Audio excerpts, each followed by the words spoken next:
Bienvenue à vous en direct sur Public Sénat. Voici les titres du 22h ce soir. Tour de vis sur la sécurité routière après un mois d'avril meurtrier. Une hausse de 10% des morts sur les routes depuis le début de l'année. Le gouvernement décide des mesures d'urgence. Les excès de vitesse seront réprimés en priorité. Le détail dans un instant. Encore un rappel à l'ordre pour Laurent Wauquiez. Cette fois-ci, c'est au tour du chef de l'État de recadrer le ministre après son offensive sur le RSA. Nicolas Sarkozy a souligné le bilan exceptionnel de la mesure et demandé à son ministre de s'occuper de son domaine de compétences. Et puis à un an de l'élection présidentielle, c'est un film événement qui nous plonge dans les coulisses de l'accession au pouvoir de Nicolas Sarkozy. La folle course à l'Élysée est racontée à la manière d'un thriller dans ce film intitulé La Conquête. Il sera projeté hors compétition à Cannes le 18 mai. Notre invité, c'est le réalisateur du film, Xavier Duringer, dans un instant. Bonsoir et merci d'être en notre compagnie ce soir. L'information est tombée peu après 20h. Un séisme de magnitude 5,1 sur l'échelle de Richter a secoué le sud-est de l'Espagne, faisant au moins 7 morts et de nombreux dégâts matériels, notamment dans la localité de Lorca où plusieurs édifices se sont écroulés. 2 répliques se sont succédées dans l'après-midi. De peur de nouvelles secousses, beaucoup de personnes sont restées dans la rue. Le gouvernement espagnol vient d'annoncer qu'il a envoyé une unité militaire d'urgence et bien sûr nous vous tiendrons informés de l'évolution de la situation tout au long de ce journal. Dans l'actualité également cette question, comment faire pour que notre comportement sur la route change? Eh bien après un mois d'avril meurtrier, le Conseil interministériel réuni à Matignon décide de mesures musclées, en particulier en matière d'excès de vitesse. Le détail avec Fabrice Cunet. Face aux chiffres alarmants, la réponse du gouvernement ne s'est pas fait attendre. François Fillon réunissait ce matin les ministres concernés par la sécurité routière. Résultat, plus de sévérité. Les grands excès de vitesse seront par exemple un délit dès la première infraction. L'alcoolémie et le téléphone au volant coûteront aussi plus de points aux contrevenants. Mais pour les associations de victimes de la route, ça ne suffit pas. Il y a une mesure qui aurait été essentielle pour nous, c'est de n'obtenir que 2 points au lieu des 4 à chaque stage de sensibilisation pour la récupération des points. Cela aurait véritablement montré l'engagement de ce gouvernement. Ils n'ont pas osé le faire, nous le déplorons. Une autre mesure risque de faire débat, la suppression des panneaux annonçant les radars fixes. Dès cet après-midi, elle faisait déjà réagir au Sénat. Dans la loi LOPSI que nous avons votée, il y avait déjà des mesures très fortes qui avaient été prises. Pour les excès de vitesse, pour l'alcoolémie, etc. Là, le gouvernement va plus loin. Il a raison sur la vitesse, il a raison sur l'alcoolémie. Je pense que c'est un peu fort. C'est la signalisation qui va être supprimée pour les radars.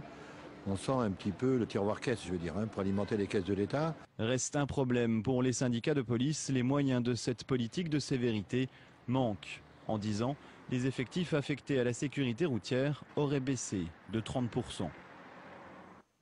Et il a également tiré la sonnette d'alarme sur ces mauvais chiffres de la sécurité routière, thème dont il avait fait une cause nationale. L'ancien président de la République, Jacques Chirac, estime qu'il n'y a pas de fatalité. On l'écoute. J'ai souhaité faire de la sécurité routière une priorité de mon second mandat présidentiel. Nous ne devons jamais nous résoudre à voir des vies brisées, des familles endeuillées, des êtres mutilés par le non-respect du code de la route. Et puis encore un rappel à l'ordre pour Laurent Wauquiez. Cette fois-ci, c'est au tour du chef de l'État de recadrer le ministre. Après son offensive sur le RSA, Nicolas Sarkozy a souligné le bilan exceptionnel de la mesure et demandé à son ministre de s'occuper de son domaine de compétences. Élisée Cardi. Si vos questions sont sur la participation, j'y réponds avec plaisir. Si c'est sur le RSA, c'est non. Votre volonté de réformer le RSA. Un peu gêné aux entournures, Laurent Wauquiez. Ses propos sur le RSA, le revenu de solidarité active, est en train d'en faire la cible préférée dans son propre camp. Après François Fillon hier, c'est le président de la République en personne qui l'a contredit.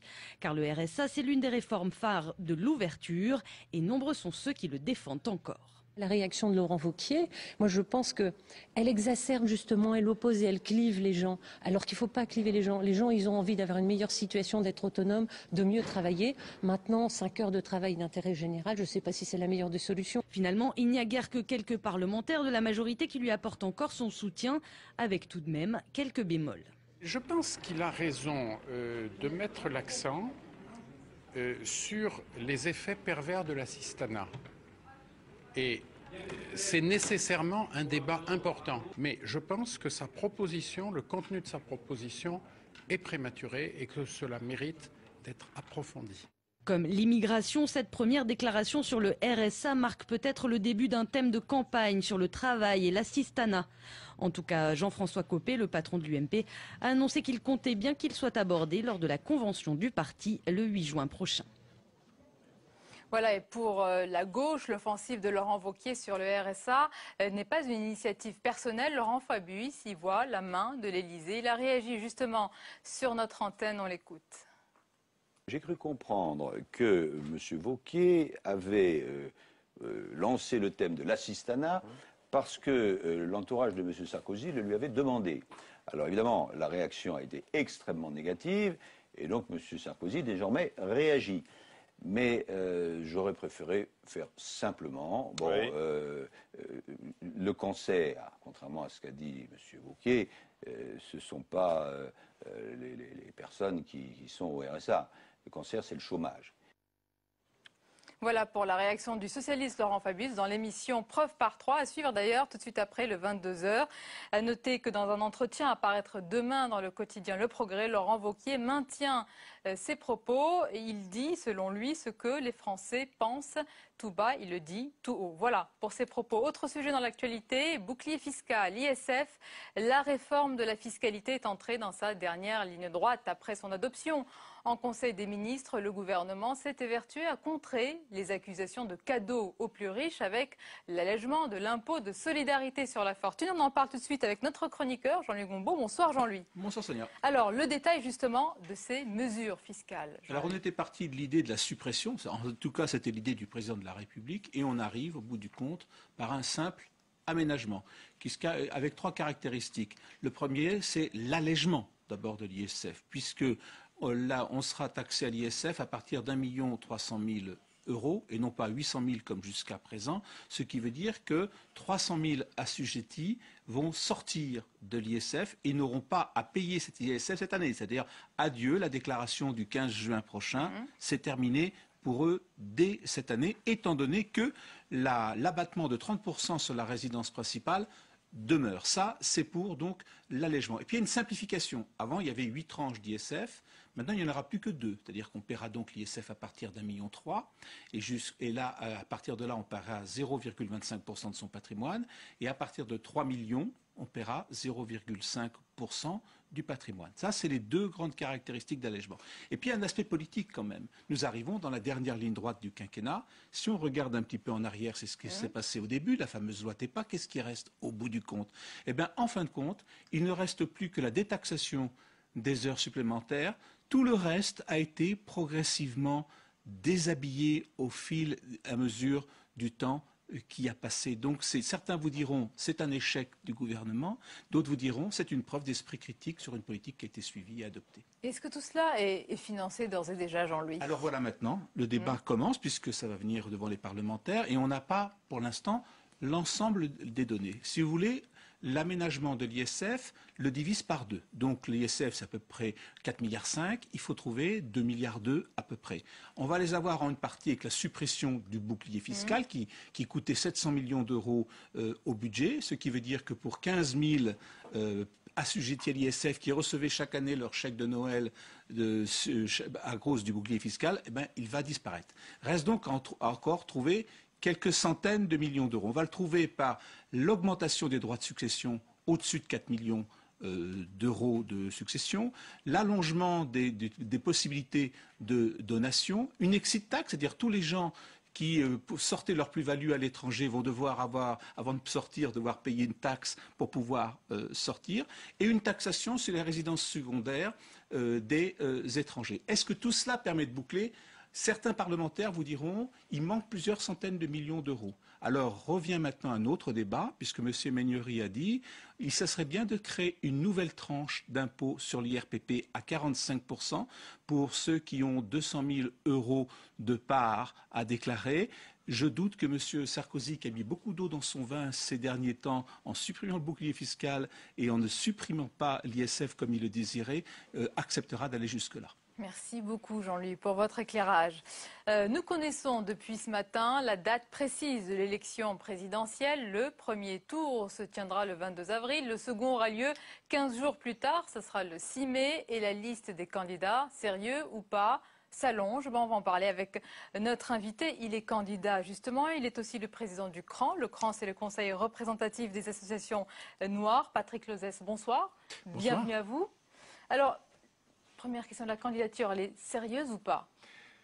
Être candidat à l'élection présidentielle, c'est une décision grave et j'ai en mesure évidemment la porter, mais je suis candidat parce qu'il y a une situation aujourd'hui qui m'amène à aller à la rencontre de mes concitoyens pour leur dire que l'heure est grave, parce qu'il y a une demande de réponse de nos concitoyens sur la question de l'intégration et je ne vois pas de réponse aujourd'hui et je pense qu'il faut apporter des réponses très concrètes à nos concitoyens pour que la voie dans laquelle glisse notre pays aujourd'hui, la voie qui est celle du Front National, on puisse proposer une alternative. On va parler en détail de vos motivations, mais est-ce que vous êtes conscient quand même de ce qui vous attend? Parce que pour plusieurs candidats, on en a parlé sur ce plateau, il y a les 500 signatures à récolter avec déjà pas mal de candidats qui se disputent déjà tous les élus. Il y a l'argent qui est le nerf de la guerre et puis il y a aussi l'expérience, j'allais dire les coups que vous allez prendre.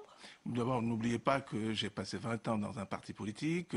Je ne suis plus aujourd'hui membre d'un parti politique. J'ai passé 6 années à porter la question de l'égalité. Je pense que le moment est venu aujourd'hui d'avoir une dynamique de l'égalité. Oui, je mesure la difficulté de ce dans quoi je m'engage, mais je pense qu'il y a en France depuis que la France est France, des hommes et des femmes qui ont refusé la résignation et qui ont refusé le fatalisme. Alors, mais justement, vous avez dit que vous avez agi, vous avez même agi aux côtés de ce gouvernement, actuel, qui vous a confié des missions. Pourquoi ne pas continuer ainsi? Vous avez été déçu?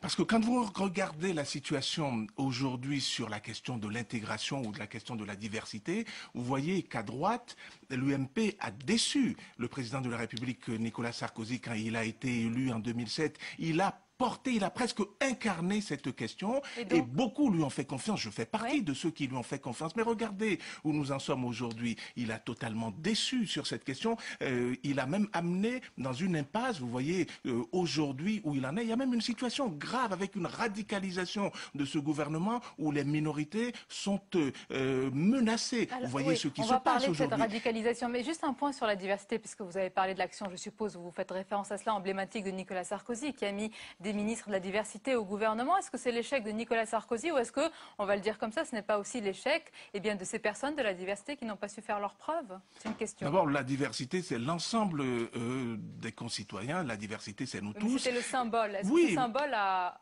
donné les fruits qu'on espérait? Je pense que Nicolas Sarkozy n'a pas fait tout ce qu'il fallait pour que l'élan qu'il a donné réussisse. J'ai l'impression qu'il a, d'une certaine manière, amené cette question dans une impasse, comme je vous le disais tout à l'heure. Pourquoi?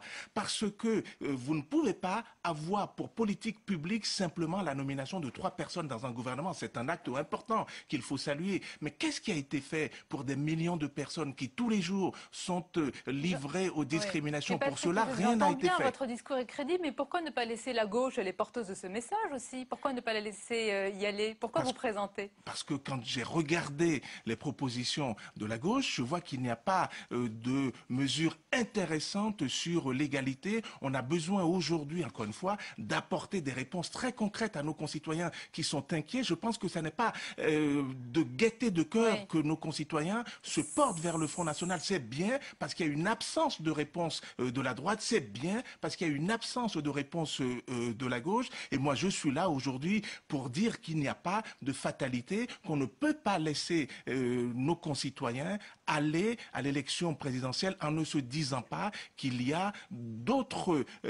qu'il y a une autre possibilité. La voie que nous propose le Front National aujourd'hui, c'est la voie de l'antagonisme, c'est la voie de l'affrontement. Et moi, j'aime mon pays, j'aime la France et je ne veux pas le laisser aller. Vous le dites avec beaucoup de conviction, mais est-ce que tout cela fait un programme aujourd'hui?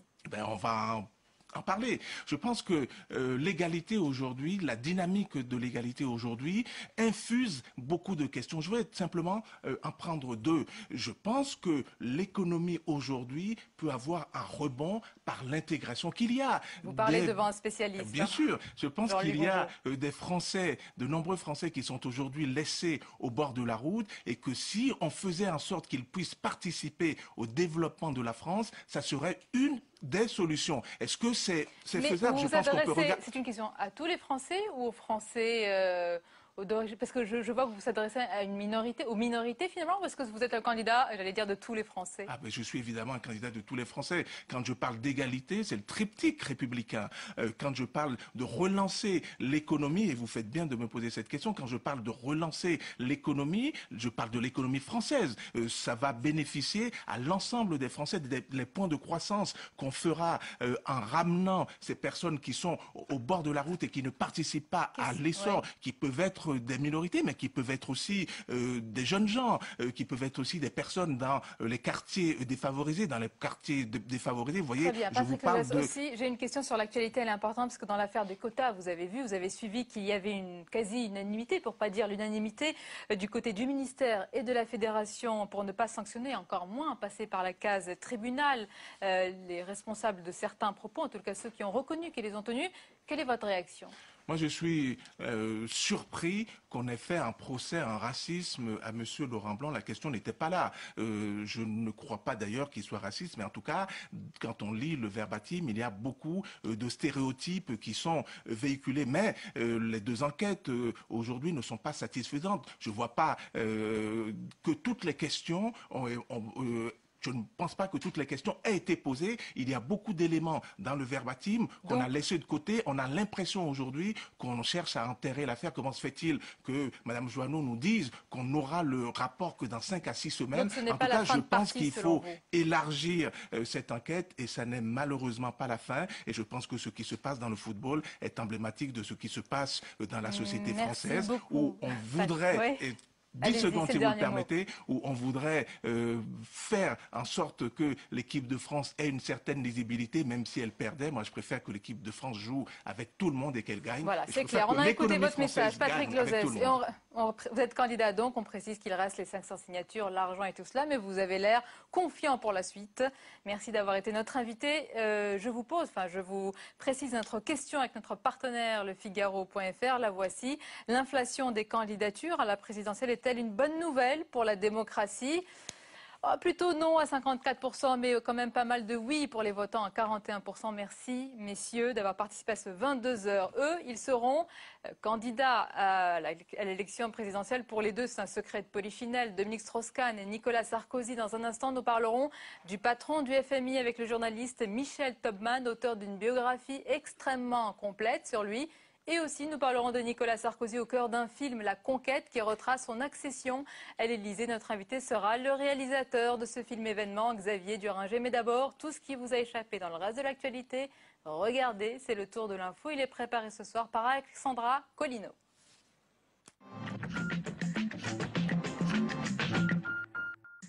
La France n'a pas l'intention d'accueillir Michel Martin, l'ex-épouse et complice de Marc Dutroux. Après 14 ans de détention sur les 30 prévus, cette dernière est libérable par la justice belge, mais à condition qu'elle séjourne dans un couvent en France, garantie de logement qu'elle a donné pour appuyer sa demande de libération.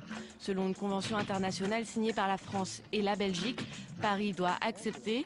Or, le ministre de la Justice s'y refuse.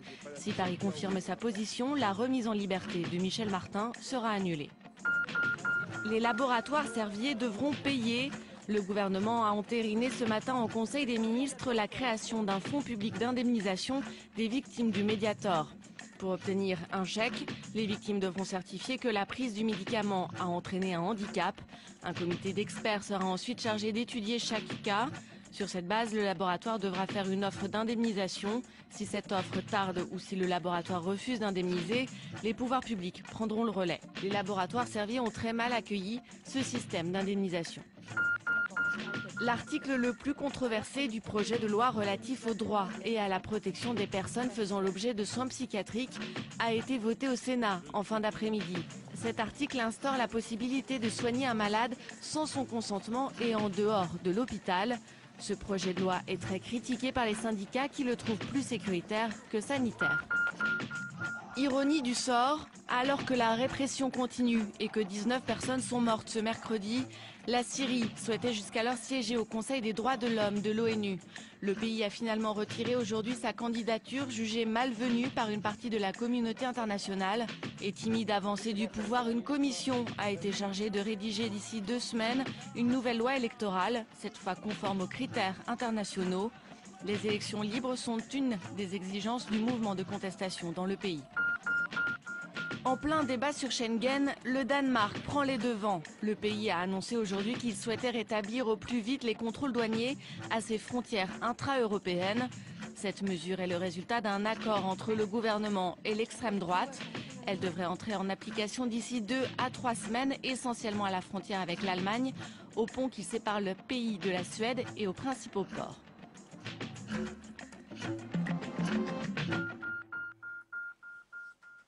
Elle est la suite du 22h avec 2 invités, le journaliste Michel Thoman, bonsoir. Bonsoir. Bienvenue à vous, auteur de cette biographie très complète, le roman vrai de Dominique Strauss-Kahn.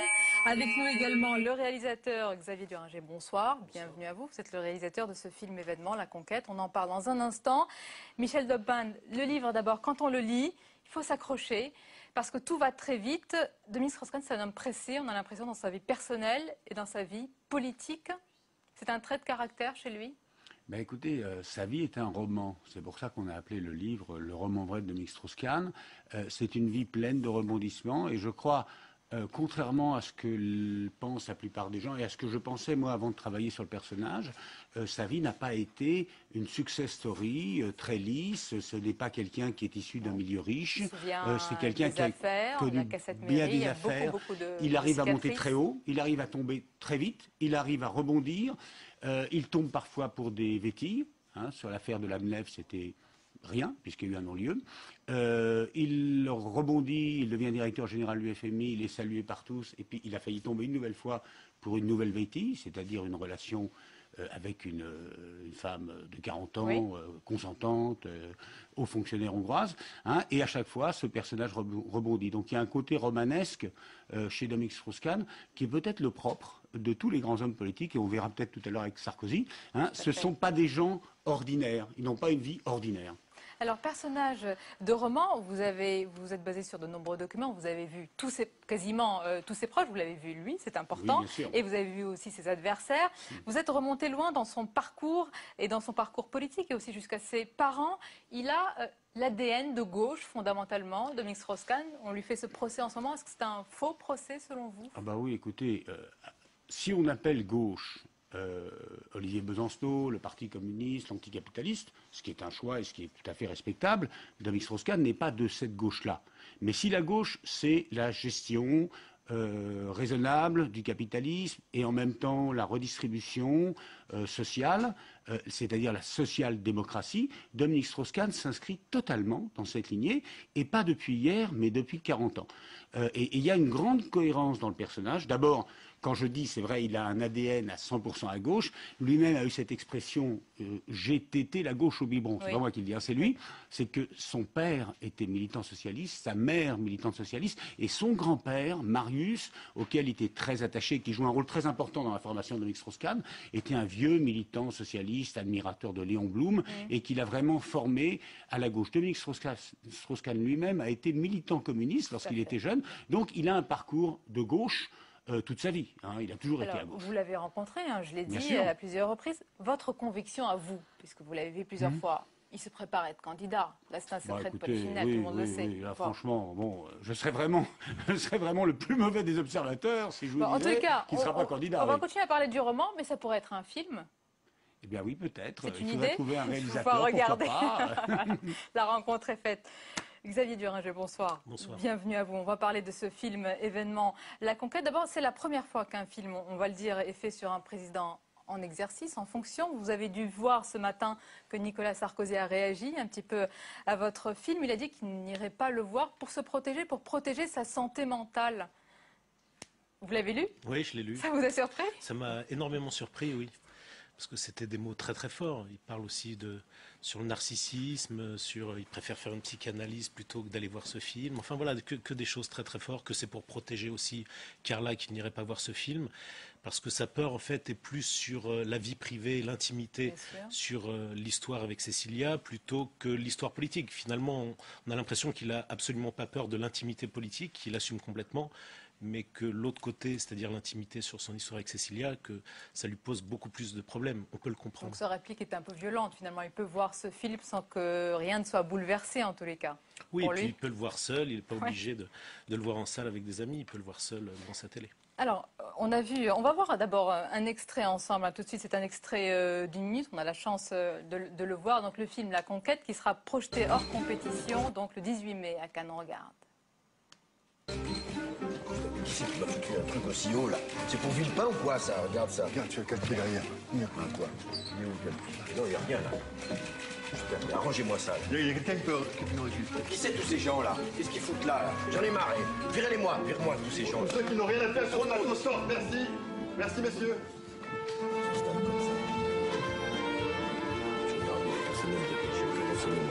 J'ai 5 équipes plus des moches, les gars, pour rien. Mais bon, ça.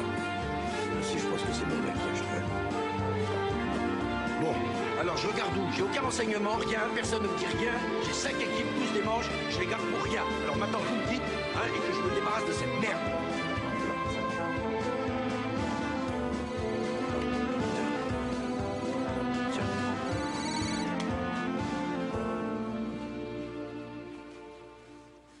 Je veux être le président d'une république irréprochable.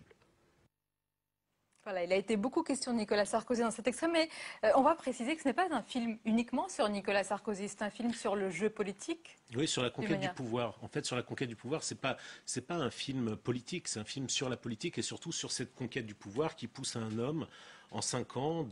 Il part en 2002, il est nommé par Jacques Chirac ministre de l'Intérieur et il va finir en 2007. Voilà, et on est comme une petite souris, un petit peu, le téléspectateur sera probablement comme ça, ceux qui vont aller le voir, en fait, on voit les relations Chirac-Villepin, Villepin-Sarkozy, et évidemment Sarkozy-Chirac. Alors, c'est un personnage de cinéma, Nicolas Sarkozy. Je me souviens que Woody Allen, il y a peu, qui a fait un film et qui a fait tourner sa femme, a dit de lui qu'il pourrait avoir un rôle à la Bogart. Ça, je sais pas. Mais je demande l'avis du cinéaste. En tout cas, non, c'est un personnage complexe. J'allais dire, ce qui s'est passé aussi pendant cette campagne était, on n'aurait jamais pu l'écrire comme une fiction pure, c'est-à-dire un homme qui va prendre le pouvoir, sa femme qui le quitte au moment où il a l'accession à l'UMP, et puis cette femme qui va partir, revenir, pas aller voter au 2e tour, pour divorcer dans les premiers mois, on n'aurait jamais osé écrire une histoire pareille. Donc il y avait une histoire romanesque très très très très forte, en même temps très compliquée, c'est-à-dire duel. C'est pas un film du tout manichéen. Nicolas Sarkozy est un personnage affectif, émotionnel, absolument pas tiède. Il est dans des extrêmes affectives. Donc voilà, ça en fait un personnage en tout cas très intéressant, et même lui en tout cas dans cette manière, dans ce storytelling permanent où il arrive à être lui-même avec parfois 40 caméras qui le filment et pouvoir être comme ça, presque jouer avec sa propre vie. Et dans ce film, je vais préciser qu'il y a une musique qui est formidable, d'ailleurs qui est très théâtrale, qui fait le rythme de ce thriller. Il y a les personnages, les acteurs, il y a Denis Podalides qui joue, alors on ne le voit pas dans cet extrait, mais qui joue presque parfois calmement, sereinement, un ton en dessous. Pour ceux qui connaissent Nicolas Sarkozy, ça a été un conseil que vous lui avez donné? Oui, c'est-à-dire qu'on n'est absolument pas dans la caricature. Il fallait trouver la nervosité intérieure, l'incarnation. On n'allait pas jouer un petit peu comme les imitateurs, de jouer sur des mouvements d'épaule ou sur des choses comme ça qui auraient été un peu faciles, mais vraiment sur cette incarnation-là, sur en fait cette instabilité permanente, cette façon de devoir maîtriser son corps. Il y a quelque chose presque de l'acteur studio, c'est-à-dire quand on le voit, c'est-à-dire que ça passe déjà par le corps. On voit souvent Nicolas Sarkozy, avant de sortir par exemple une petite phrase, sourire avant même de sortir ce qu'il a à dire. C'est-à-dire comme si ça passait par le corps et puis après... Voilà, Michel Thoman, évidemment, il y a des points communs. Déjà dans leur procès qu'on fait aux deux hommes, à Dominique Strauss-Kahn et à Nicolas Sarkozy, sur peut-être leur goût, en tous les cas leur rapport décomplexé à l'argent, aux belles choses. Oui, mais en même temps, ils sont très différents. C'est-à-dire que le rapport décomplexé à l'argent, Dominique Strauss-Kahn et Sarkozy, c'est vrai, hein, ils diffèrent finalement des générations précédentes qui aimaient aussi l'argent, qui en avaient aussi, mais qui le cachaient. Hein, et ce sont deux personnages assez transparents. Je dois dire que ce qu'il y a de commun chez eux, ils ont beaucoup de choses différentes, mais ce qu'il y a de commun, c'est la transparence. Et c'est peut-être le propre aussi d'une génération politique, génération des médias, génération d'Internet. Ce que je dis, dans la vie de Strauss-Kahn, il n'y a pas de cadavre dans le placard, il n'y a pas de passé à Vichy, pour des raisons d'âge, il n'y a pas de passé trotskiste honteux. Tout ce qu'a fait Strauss-Kahn, le meilleur et le moins bon, est transparent, y compris ses aventures et mésaventures avec des femmes, ses aventures et mésaventures avec la justice, etc. Voilà, tout est sur la table. Tout cela est à découvrir dans le roman ses vrai échecs, de Dominique ses Strauss-Kahn. succès. Xavier Durand, j'ai une dernière question quand même, et je voudrais revenir à la réaction de Nicolas Sarkozy. Vous regretterez qu'il ne voit pas ce film, vous lui conseillez quand même de le voir, même à Cannes peut-être, il est projeté hors compétition. Non, mais aujourd'hui, il se déclare, il répond à une interview sur le film, alors qu'au début, il avait décidé de ne pas bouger, de dire que voilà, il avait d'autres choses à faire que de se préoccuper de ce film. Aujourd'hui, il se déclare. Maintenant, je pense que ça va évoluer. Je pense que dans une semaine, les gens de son entourage vont aller voir le film, vont lui parler du film, et à partir de là, il changera peut-être sa façon de voir les choses. Tout à fait. Probablement. Merci beaucoup, Xavier Durand, d'avoir été notre invité. Donc, ce film, La Conquête, qui sera projeté hors compétition le 18 mai prochain à Cannes. Merci beaucoup, Michel Thoman, avec le roman vrai de Dominique Strauss-Kahn. C'est la fin de ce journal. Merci de nous avoir suivis. Restez avec nous sur Public Sénat dans un instant. C'est votre émission Politique preuve par 3. L'invité, un socialiste, un autre Laurent Fabius. Belle soirée à vous.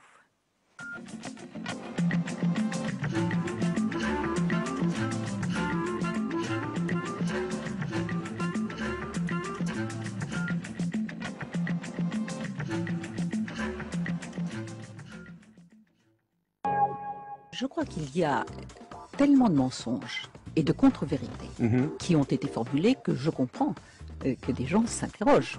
Et d'ailleurs, si je suis là, c'est aussi pour répondre à tout. Dans les situations de crise, face aux scandales et aux questions pressantes, certains politiques ont développé l'art de ne pas dire toute la vérité sans pour autant proférer des mensonges qu'on pourrait leur reprocher. Alors, quel est cet art? Quelles en sont les recettes? Et par quel type de pirouette espère-t-il s'en sortir? Cette semaine, c'est vérité et mensonge dans Déshabillons-les. Déshabillons-les démêle le fond de la forme en revenant sur les mots et les images qui ont marqué l'actualité. Samedi à 23h45 sur Public Sénat.